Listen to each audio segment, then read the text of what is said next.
নমস্কার বন্ধুরা, আমার একটি নতুন ব্লগে আপনার সকলকে জানাই স্বাগত। তো এখন বাজে প্রায় 5:30 নাগাদ। অনেকটাই সকালে উঠেছি, কিন্তু আমাদের এখানে যেখানে আজকে ভেবেছিলাম হাঁটতে যাবো, কিন্তু আগের দিন রাত্রে এত পরিমাণে বৃষ্টি হয়েছে, যার কারণে আমরা যে আমাদের রাস্তাটা এমনি একটা রাস্তা আর কি। তো মেন রাস্তাতে যেখানে আমরা উঠবো তার আগে প্রচণ্ড পরিমাণে জল জমে গেছে, যার কারণে যাওয়ার একটু কোনো রাস্তা নেই। সাইকেল নিয়ে যেতে গেলেও অনেক অসুবিধা হবে, প্লাস গাড়ি ঘোড়া বেরোলে তো হয়েই গেছে। তো যাই হোক, হেঁটে তো বেরোনো যাবে না, জলের মধ্যে কি থাকবে না থাকবে, তো ওই জন্য কোথাও যাওয়া হচ্ছে না। আর কালকে জল হওয়ার কারণে আমার গলার অবস্থা একটু বেশি খারাপ হয়ে গেছে। তো যাই হোক, আজকের জন্য ভিডিওটা এখান থেকে স্টার্ট করছি। ভিডিওটা শেষ অবধি দেখতে থাকুন, আশা করছি খুব ভালো লাগবে। এবং আমার ব্লগ আপনাদের কেমন লাগছে সেটা অবশ্যই কমেন্ট করবেন। তো চলুন একবার আপনাদেরকে আগে রাস্তাটা দেখিয়ে দিই।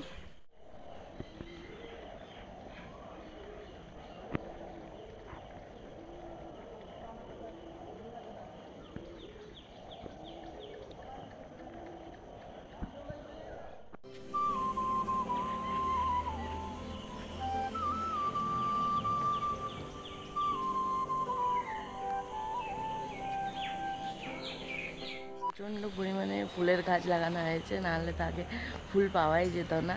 তো যাই হোক, এই ফুল গাছগুলো লাগানোর কারণে অনেকটাই সুবিধা হয়েছে, আমরা ফুল নিতে পারি আর কি। তো চলুন ফুল গাছ একবার আপনাদেরকে দেখাই। এখানে দু রকম ফুল লাগানো হয়েছে, একটা সাদা ফুল আর একটা হলুদ ফুল। চলুন আপনাদেরকে দেখাই।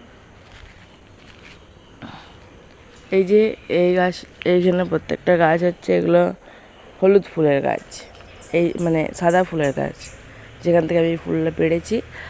আর এই গাছটা হচ্ছে এই যে ঝুড়ি ঝুড়ি পাতা দেওয়া যে গাছটা দেখতে পাচ্ছেন, সরু সরু পাতা দেওয়া, এই গাছটা হচ্ছে হলুদ ফুলের গাছ।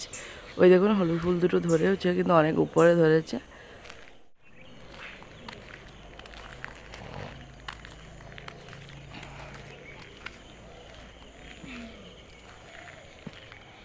গাছটা আপনারা দেখতে পাচ্ছেন, এটা হচ্ছে আম গাছ। আম গাছের নিচে কাপড় দেওয়া রয়েছে, কারণ যাতে আমগুলো না পড়ে যায়, কিংবা আমগুলো যাতে না কেউ পেড়ে নেয়। যেহেতু নিচে বালি দেওয়া রয়েছে, তো সহজে আমগুলো পাড়া যাবে। তো চলুন আগে এগানো যাক।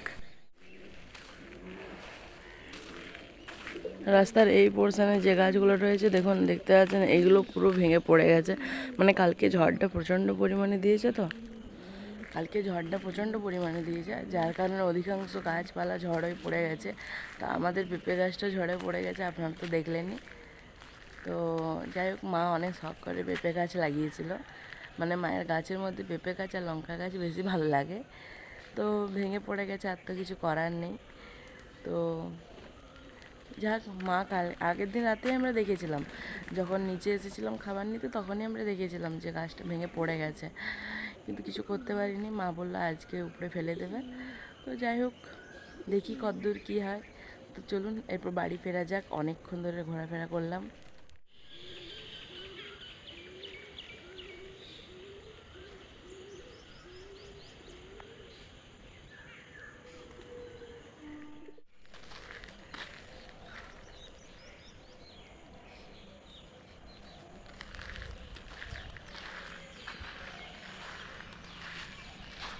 এই পিপা গাছটার কথা আপনাদেরকে বললাম, এটা হচ্ছে ওই পিপা গাছটাই। দেখতে পাচ্ছেন কত ছোট, কিন্তু এর মধ্যেই ফুল ধরেছিল, ফুল ফুটেছিল। তো যাই হোক, এই গাছটা ফুল ফুটেছিল হচ্ছে।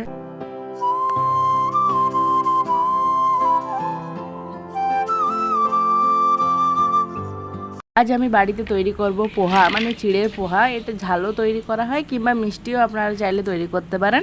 কিন্তু আমি যেহেতু মিষ্টিটা বেশি পছন্দ করি, তার জন্য আমি মিষ্টি পোহা বানাবো, তাই আমি লঙ্কা দিচ্ছি না, কিন্তু আপনারা চাইলে লঙ্কা দিতে পারেন। তো এটি ঠিক কীভাবে তৈরি করছি, এটা পুরো রেসিপিটা রয়েছে ব্লগে। তো ব্লগটা অবশ্যই শেষ অবধি দেখতে থাকুন, আশা করছি আপনাদের সকালে খুব ভালো লাগবে। চিড়ের পোহা বানাবো, তাই মেনলি তো চিড়েটাই আমাদের দরকার। তার জন্য এখানে কিছুটা পরিমাণ চিড়ে ছিল, বেশি চিড়ে রাখা ছিল না, কিছুটা পরিমাণ আমরা খেয়ে নিয়েছি। তো যতটা পরিমাণ ছিল ভাবলাম সকালে ব্রেকফাস্ট করব, তো সকালে জলখাবার করব। তো ক্ষেতের মধ্যে আমি ছিলাম, আর আমার ভাইরা খেতো এবং মাও টেস্ট করতো। তো যাই হোক, তো সেই জন্য কিছু পরিমাণ আমি নিয়ে নিয়েছি চিড়ে। এখন সেগুলোকে ভালোভাবে ধুয়ে নেব, কারণ একদম পুরোপুরি আমরা ভিজিয়ে নেব না, খানিকটা একটু সামান্য ভিজতে দিয়ে তুলে নেব। কিন্তু আজকেরটা এইদিকে আমার পেঁয়াজ এবং কাগজি কাটছি এবং কারি পাতা সব কিছু আলাদা করা হয়ে গেছে এবং কুচি কুচি করে রাখাও হয়ে গেছে। এরপর আর বেশি কিছু নয়, এগুলোকে আরেকবার করে ধুয়ে নেব। যেহেতু বটিতে করেছিলাম তো বটিটা কিছু পরিমাণে একটু মানে নষ্ট হয়ে গিয়েছিলো, মানে বটিতে একটু দাগ ছিল, তার জন্য এগুলো ধুয়ে নিয়েছি, সাথে সাথে চিড়েটাও নিয়ে নিয়েছি। সবগুলো এখন একসাথে করে রাখবো। প্রথমে ভাবলাম জোগাড় যন্ত্রগুলো করে নিই, যেহেতু তাহলে মানে অনেকটা সময় বাঁচবে, তখন আর অসুবিধা হবে না। তো যাই হোক, এক একে করে সমস্ত জিনিস আমি করে নিচ্ছি। ওইদিকে কড়াইটাও গরম হতে দিয়ে দিয়েছি, এরপর সামান্য পরিমাণ তেল দেবো। কড়াইটা যেহেতু ভেজা ছিল তাই ভাবলাম যে আগে এই কাজগুলো করে নিই। তো চলুন এরপরে দেখি যে কড়াইটা কতটা পরিমাণ তেতেছে, তারপরে এটা শুরু করব।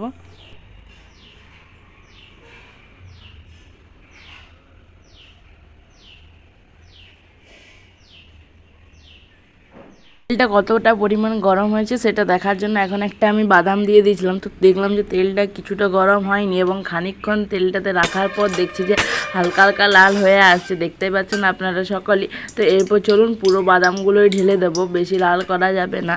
তার জন্য দেখতে পাচ্ছেন খানিকটাই বাদাম নিয়েছে, যেহেতু পরের দিনে মায়ের একাদশী ছিল সেই কারণে মা বললো খানিকটা বাদাম নেই, তাই কিছুটা পরিমাণ নিয়েছি। চিড়ের পরিমাণটাও যেহেতু বেশি নেই তাই আর কি। এরপর একটু বেশ ভালোভাবে নাড়াচাড়া করে নেবো। একটু সামান্য লাল লাল হয়ে এলে আমরা এর মধ্যে অ্যাড করে দেবো কারি পাতা। আপনারা চাইলে কারি পাতা দিতেও পারেন, নাও পারেন, কিন্তু পোহা এইসব জিনিস কিছু কিছু জিনিস রয়েছে যেগুলোতে কারি পাতা দিলে খুবই ভালো লাগে।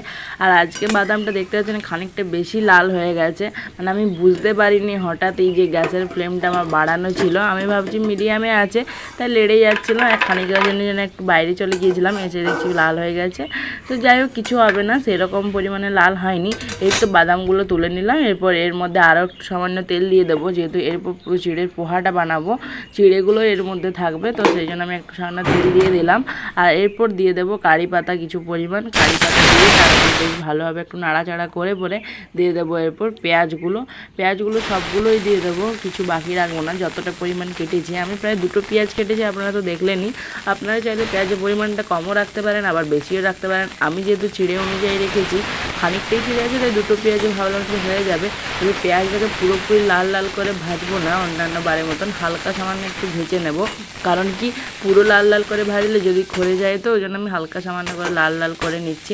আর যেহেতু কারি পাতাটাও দেওয়া আছে তাই দুদিকে ব্যালেন্স রাখতে হবে। যদি আমি পেঁয়াজের কথা ভাবি তাহলে তো কারি পাতাটা পুড়ে যাবে। তো যাই হোক, চলুন একটু নাড়াচাড়া করে নিই। এরপর আমরা অ্যাড করে দেবো, খানিকক্ষণ নাড়াচাড়া করে নেওয়ার পর আমরা অ্যাড করে দেবো লবণ। এবং আপনারা চাইলে হলুদ, মানে হলুদটা তো দিতেই হবে, আপনারা চাইলে চিনিটা নাও দিতে পারেন, কারণ কি আপনারা যদি ঝাল বানাচ্ছেন তাহলে এরপরে দিয়ে দিতে হতো লঙ্কা। আর এরপর আমরা দিয়ে দিলাম সামান্য পরিমাণ চিড়া। নুনটা আমি অবশ্য দিতে ভুলেই গিয়েছিলাম, পরে যখন খাচ্ছি তখন দিয়েছিলাম। তো যাই হোক, তারপরে এই তো সব চিড়েগুলো দিয়ে দিয়েছি। এরপর একটু নেড়ে চেড়ে নেবো। খানিকক্ষণ নাড়াচাড়া করার পর এর মধ্যে দিয়ে দেবো চিনি। আর যে লেবুটা কেটে রেখেছিলাম সেটা একটা বাটিতে রসটা নিগুড়ে নিয়েছি, ওই রসটা খানিকটা পরিমাণ দিয়ে দেবো, ফলে টেস্ট বেশ ভালো লাগবে, টক টক একটু মিষ্টি মিষ্টি।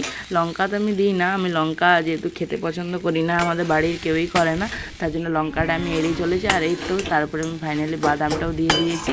এরপর খানিকক্ষণ গ্যাসটা বন্ধ করে একটু নাড়াচাড়া করে নেব। যেহেতু মানে আমার যেহেতু একটু বেশি সিদ্ধ হয়ে গেছিলো, মানে বেশি ভেজানো হয়ে গেছিলো, তার কারণে দলা পাকিয়ে গেছে, তো ওটা একটু ছাড়িয়ে নিচ্ছিলাম।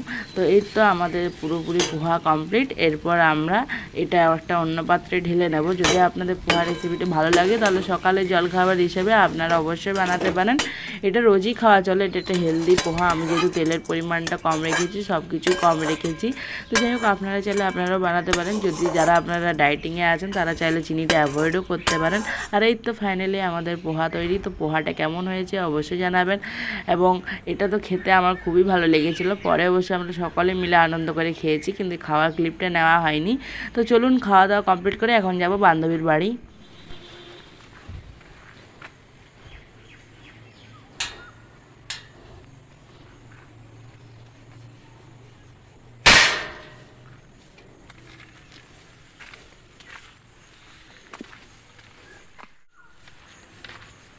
দোলন,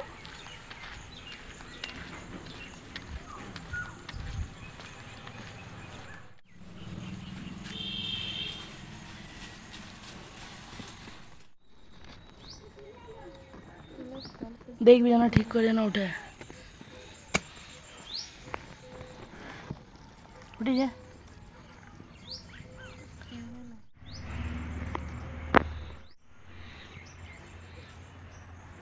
ফুলটা কিন্তু বেশ সুন্দর দেখতে ওটা।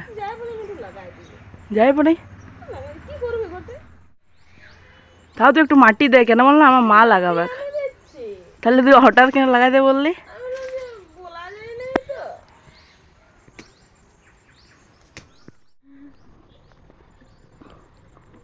কই দে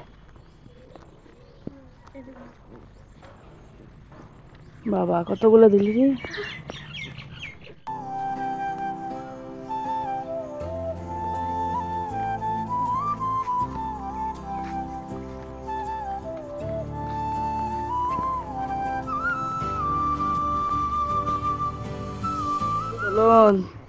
তোকে বেশি কিছু লাগছে, আমাকে গাছের বাগানটা আমাকে দিয়ে দে।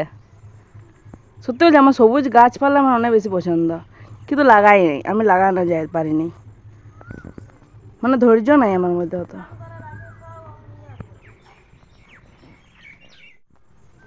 তোদের গাছে কত বড় বড় আম ধরেছে রে।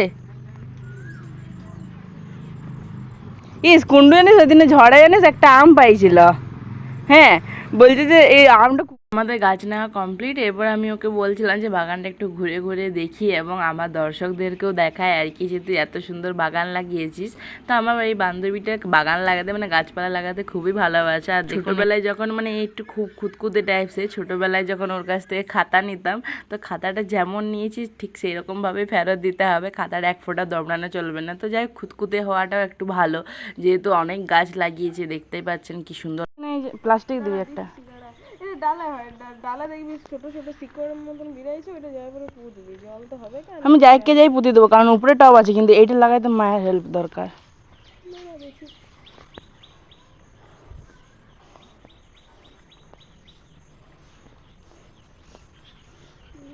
এই বেলি ফুলগুলো যেগুলো বলছে, এগুলো তো ফুটে দলাই ফুটবে তো, কেমন দেখতে হবে ফুলগুলো আসলে।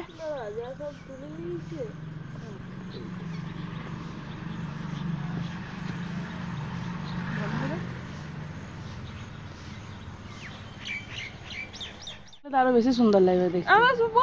এগুলো এগুলো পূজায় পূজা তো দে, তাই সবাই তুলে নিয়ে পালায়। আমাদের একটা ছোট্ট গপু আছে।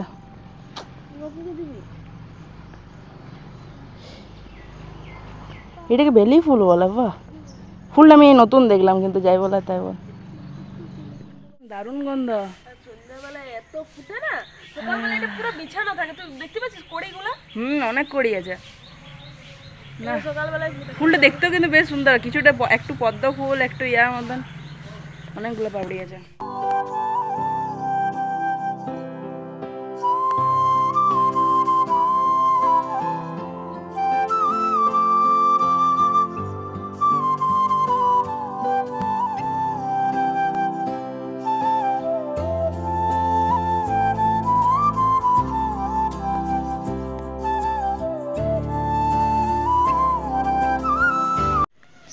নামাজে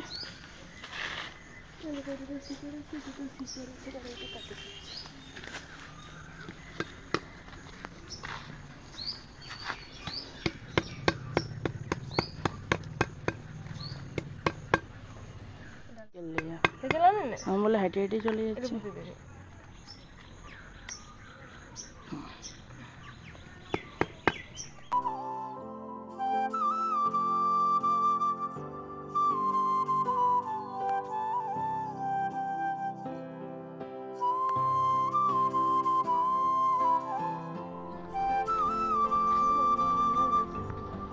বাই বাই।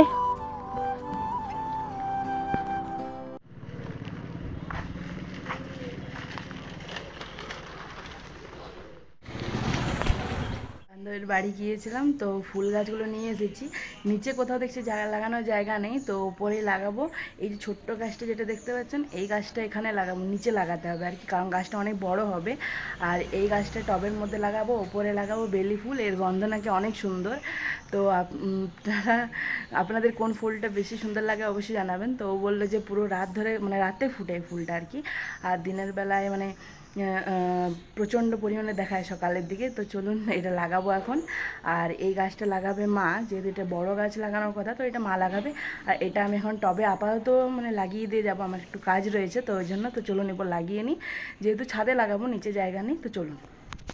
এই যে এটা হলো একটা ফুলের গাছ, আর এটা হচ্ছে বেলি ফুলের গাছ।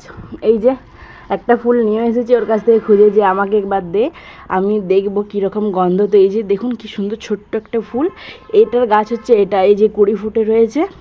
এখন আমরা এটাকেই লাগাবো, মানে ভালোভাবে লাগাবো না, ভালোভাবে মা লাগাবে। আমি এখন আপাতত এমনি নর্মাল মানে মাটিতে পুঁতে দিয়ে যাব, যাতে খারাপ না হয়, মানে নষ্ট যাতে। 3টে গাছ দিয়েছে, এই একটা গাছ, এটা মানে একটা ডাল আর কি, আর এই দুটোতে এখন শিকড় রয়েছে। এটাতে কোনো পাতা নেই, কিন্তু এটাতে শিকড় আছে, আর এটাতেও শিকড় আছে। এখন এই দুটো গাছ আমরা লাগাবো এখানে। তো একটা লাঠিও পেয়ে গেছি, এখন এটাতে একটু খুঁড়ে নেবো একটু সামনে জায়গা। এইটাতে প্রচণ্ড পরিমাণে সার দেওয়া রয়েছে, মানে গোবর টোবর অনেক কিছু রয়েছে, তাই ভালো এখানে লাগাবো।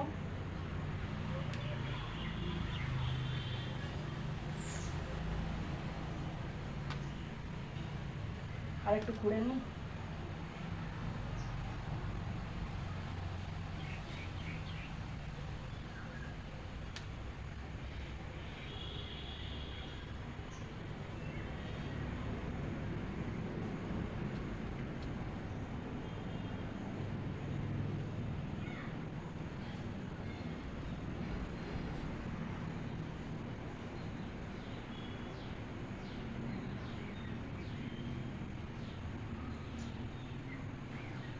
আজকের জন্য ব্লগটি এখানে শেষ করছি। তো ব্লগটি কেমন লাগলো অবশ্যই জানাবেন, ব্লগটি ভালো লাগলে চ্যানেলটিকে সাবস্ক্রাইব করবেন।